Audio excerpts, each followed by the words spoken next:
It's 8:17 on a Monday morning. You're already running late.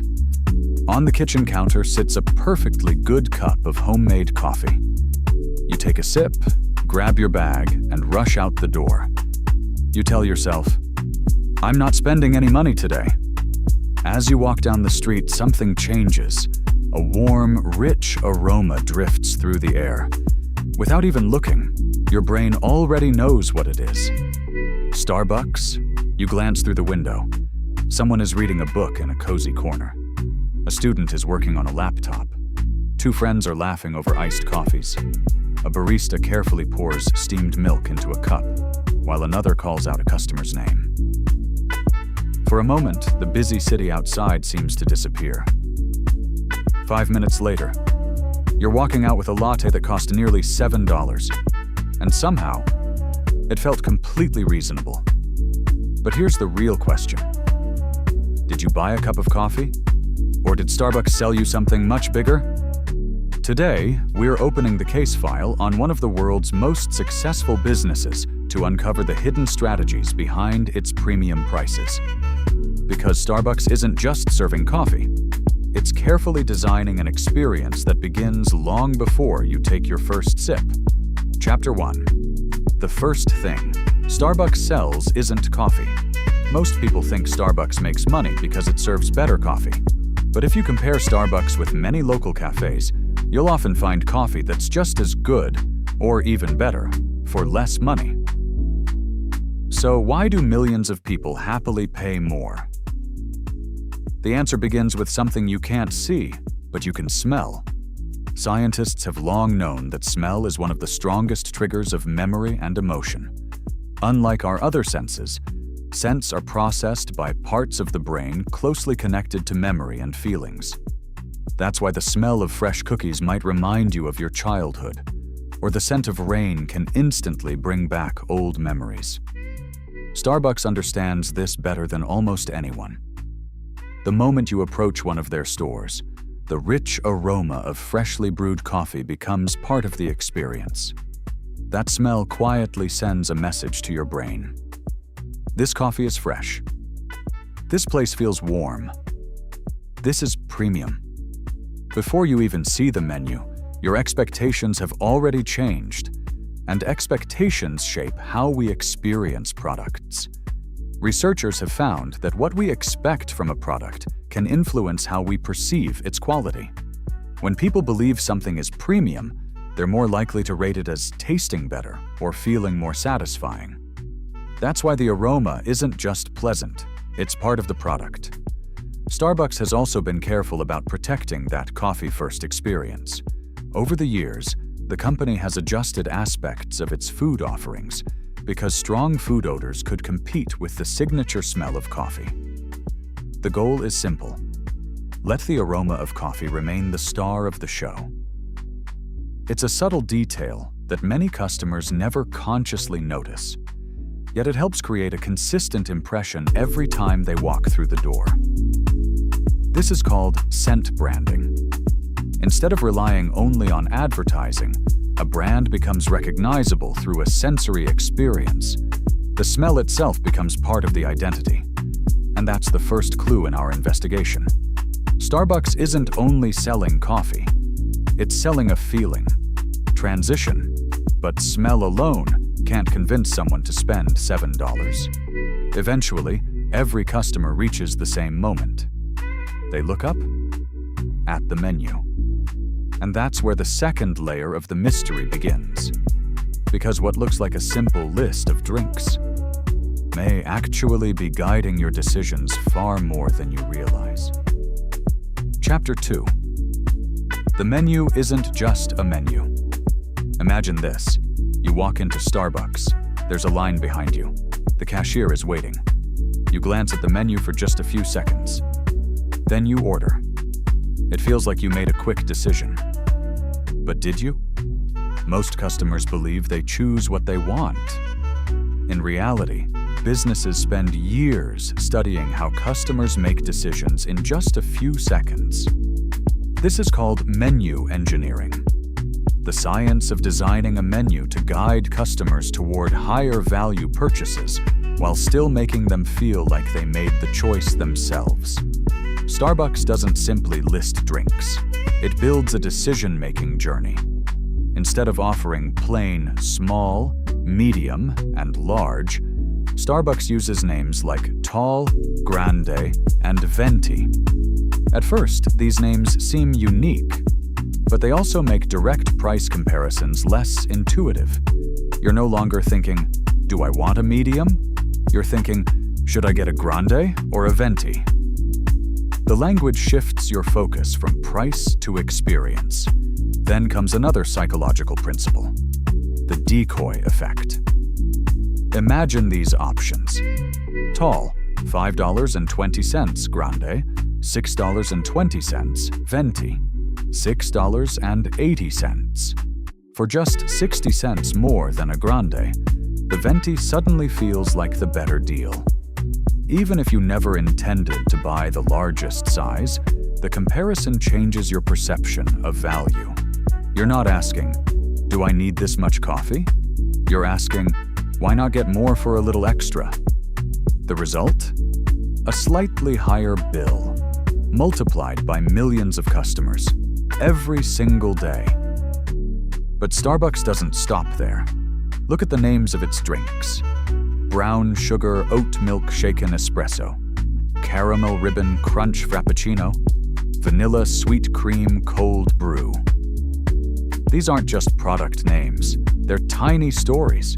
Each one paints a picture before the drink is even made. Luxury brands understand that people don't only buy products, they buy anticipation. The more vivid the description, the more premium the product feels. Then there are the seasonal drinks. Every autumn, one familiar drink returns.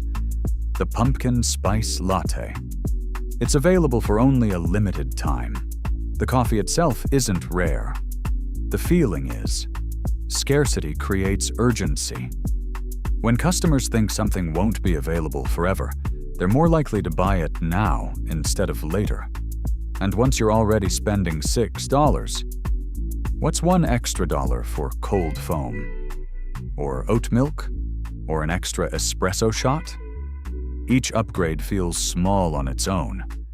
But together, they quietly transform a $5 drink into a $7 experience. The menu isn't forcing anyone to spend more. It's simply making the premium choice feel natural. And that's what great menu engineering does. Doesn't take away your choice. It shapes how you see your choices. Chapter 3. Starbucks was never just a coffee shop. Now let's step back from the menu, because Starbucks' biggest innovation wasn't a drink, it was a place. Back in the 1980s, former CEO Howard Schultz visited Italy and noticed something fascinating. Coffee shops weren't just places to grab coffee. They were places where people met friends, read newspapers, held conversations, or simply enjoyed being there. When he returned to the United States, he believed Starbucks could become something more than a cafe. He called it the third place. Your first place is home. Your second place is work. Starbucks wanted to become the place in between, a place where you actually wanted to spend time. That single idea changed everything. Notice the lighting. It's warm instead of harsh. Notice the chairs. They're designed for comfort, not speed. The music isn't blasting through the speakers. It's soft enough to encourage conversation while still creating a calm atmosphere. Free Wi-Fi turned Starbucks into an unofficial office. Students came to study. Freelancers came to work. Friends met for hours. Business meetings happened over coffee. The longer people stayed, the more likely they were to order another drink, or a pastry, or both. Every extra minute inside the store increased the chance of another purchase. Even the layout plays a role. As you walk toward the register, your eyes naturally pass rows of pastries, sandwiches, snacks, and bottled drinks. You came in for coffee, but now you're thinking, Maybe I'll grab something to eat too. That's not an accident. It's thoughtful retail design. Every part of the environment gently encourages exploration without making you feel pressured. By the time you've found a seat, opened your laptop, or started chatting with a friend, you've stopped thinking about the price. Because Starbucks isn't charging you $7 for coffee. It's charging you for the experience of being there. And millions of customers believe that's worth paying for. Transition to part 3. But there's still one piece of the mystery we haven't solved. Why does hearing your own name on a paper cup make the experience feel so personal? And how does the Starbucks app make spending money feel more like winning a game than making a purchase? To uncover that final piece of the puzzle, we need to investigate the psychology of personalization and the invisible system that keeps customers coming back. Chapter 4. The illusion of my coffee. Imagine ordering a coffee. The barista doesn't ask, "Coffee?" Instead, they ask questions. What size? Hot or iced? Whole milk or oat milk? One shot or two? Extra syrup? Cold foam? Whipped cream? By the end of the conversation, you've designed something that feels uniquely yours. Psychologists call this the IKEA effect. People often value something more when they feel they've helped create it. Whether it's assembling furniture, customizing a product, or building a playlist, participation increases attachment. Starbucks applies a similar principle to its drinks. You aren't just choosing from a menu, you're creating your own version of it. And once you've invested your preferences into that drink, it feels harder to compare it with a regular cup of coffee from somewhere else. Because it isn't just a latte, it's your latte. Then comes one of Starbucks' most recognizable moments. The barista calls your name. Caramel macchiato for Sarah. In a busy cafe, hearing your own name naturally captures your attention. For a brief moment, the experience feels personal. You're no longer customer number 42. You're Sarah, or David, or Priya. It's a small interaction, but it creates a subtle sense of recognition. The cup itself becomes part of that experience. Over the years, customers have shared photos of their Starbucks cups across social media, sometimes because their names were written correctly, and sometimes because they weren't. Either way, the cup becomes more than packaging. It becomes a tiny piece of personal identity. Another detail often goes unnoticed. Watch the barista prepare a drink.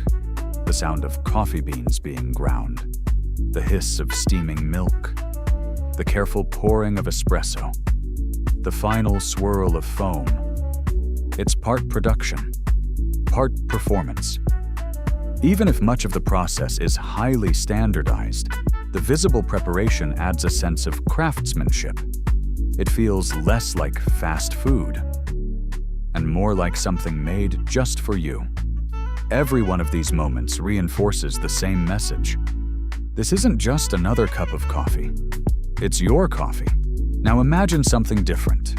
You open the Starbucks app. You order before leaving home. You tap once. Your drink is already waiting when you arrive. No wallet, no cash, no waiting in line. The purchase happens almost effortlessly. Behavioral economists call this reducing the pain of paying. When we hand over cash, we feel the cost more directly. Digital payments make that feeling less noticeable. And Starbucks takes it a step further. Every purchase earns stars. At first, it feels like a reward. Only 35 more stars until a free drink. Suddenly, buying coffee doesn't just feel like spending money. It feels like making progress. This is called gamification, using game-like rewards to encourage repeated behavior. You aren't just buying another latte. You're moving closer to the next reward. That small psychological shift can make a big difference. It transforms a routine purchase into a habit. And habits are incredibly valuable for businesses, because a customer who visits once is good. A customer who visits 3 times a week is priceless. The final reveal. So, let's return to the question we asked at the beginning. Why do millions of people happily spend $7 on a cup of coffee? Is it because Starbucks serves the world's best coffee? Not necessarily. The answer lies in everything surrounding the coffee. The welcoming aroma, the carefully designed menu, the warm lighting, the comfortable chairs, the personalized drink, the barista calling your name, the rewards waiting in the app. Individually, each detail seems small. Together, they create an experience that's difficult to compare with making coffee at home. And that's the real lesson. The world's most successful businesses rarely compete on the product alone. They compete on perception. They compete on emotion. They compete on experience. Starbucks isn't simply asking customers to buy coffee. It's inviting them into a daily ritual, one that feels familiar, personal, and worth repeating. Closing. The next time you walk into a Starbucks, take a moment before you order. Notice the smell, the music, the lighting, the menu, the way people move through the store. You may realize that you're not just standing in a coffee shop. You're standing inside one of the most carefully designed customer experiences in the world. And that's today's business mystery. If you enjoyed uncovering the psychology behind one of the world's biggest brands, let us know in the comments. What's another company whose business strategy you'd like us to investigate next? And if you enjoy exploring the hidden strategies behind billion-dollar businesses, don't forget to subscribe.